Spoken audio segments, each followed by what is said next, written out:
So this is going to be a quick update on where I'm at with the BMX race events project. This screencast is going to be more developer focused.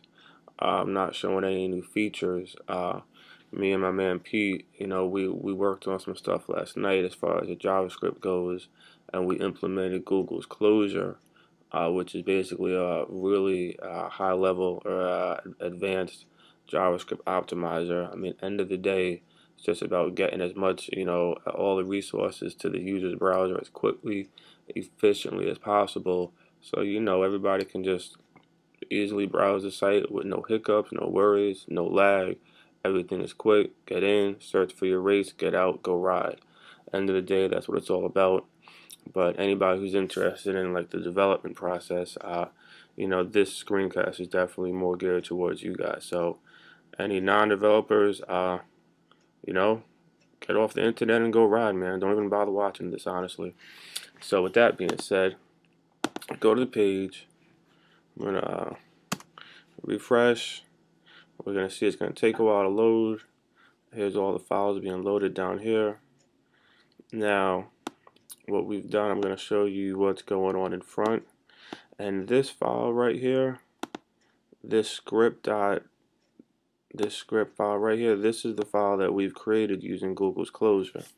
If we open this in a new tab, you'll see that it's a massively large file. This currently is using Closure's basic setting as far as optimization goes. So it's basically trimming white space, changing around some functions, using tertiary conditionals, things like that, and it's doing a lot. And as you can see here, it actually took our file size. Our file size is 55K going across the wire, and when it's uncompressed, it's at 169. And then it takes about 665 milliseconds and then 92 milliseconds to uncompress. You could clearly see there's still a decent amount of files here. The next step will be to use the YUI compressor to handle all the style sheets and whatnot.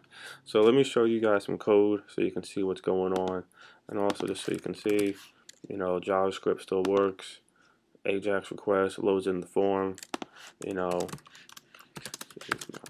event. You come over here, add your description, save it out. You got a link. Facebook and Twitter will come at some point, but that's not that important for the time being.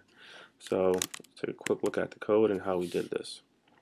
So what we have, I'll also note that this is actually done using WordPress, but we're slowly using less and less WordPress as time goes on, because we are noticing like there are some things that kind of hinder the development process of this, and it's just quicker just to outright code than it is to go through documentation and use somebody else's tools to do a custom job that you want to have done. So you can see here we've got an array of all of our script files, and this basically dumps into one global, and then from here, if we look here, we have this file phead, which is so named appropriately. What phead is doing, basically, we're going to for each over all the JavaScript files, get the timestamp, make a unique ID, combine a file name and a file path, and then down here is where the magic starts to happen. So from here, what we're going to do is loop over each file, build out the files, and then pass that on to Google Closure. And what Google Closure is going to do from there is it's going to take each JavaScript file, combine it into one file, and optimize it and put it onto the hard drive. Now the other thing you'll want to note, we actually have what is this, about maybe like 10, probably like I guess that's like 10 separate JavaScript files, and it's going to take all 10, combine them into one. So normally the approach for loading JavaScript in a WordPress environment is to use things like WP and Q script, and then you might do like a PHP conditional. If you're on this page, load this. If you're not on this page, load that. All that stuff becomes too many webs to untangle.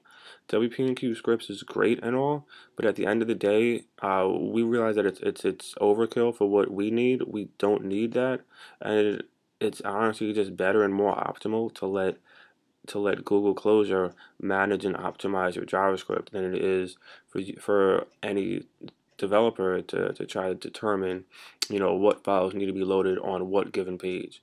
Just load up all your JavaScript, put them into one big file, let Google Closure compile it, and you're done.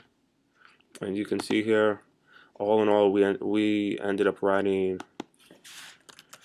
roughly about 50 lines of code to optimize our JavaScript file, optimize our 7 JavaScript files. To any WordPress developers out there, this is actually much easier. It's honestly an enjoyable experience, and it's more fun than just Googling all day for another WordPress plugin and then dumping that in. Because at the end of the day, you don't want to manage somebody else's code. Other people's code runs into issues, but we're not going to really talk about that. So that's where I'm at right now. Google Closure's up here. Next up is going to be the YUI compressor to get all the CSS files into one. After that, put this out there. Hopefully people will use it. We'll continue to develop on it, and kind of get some feedback and, see where the road takes us.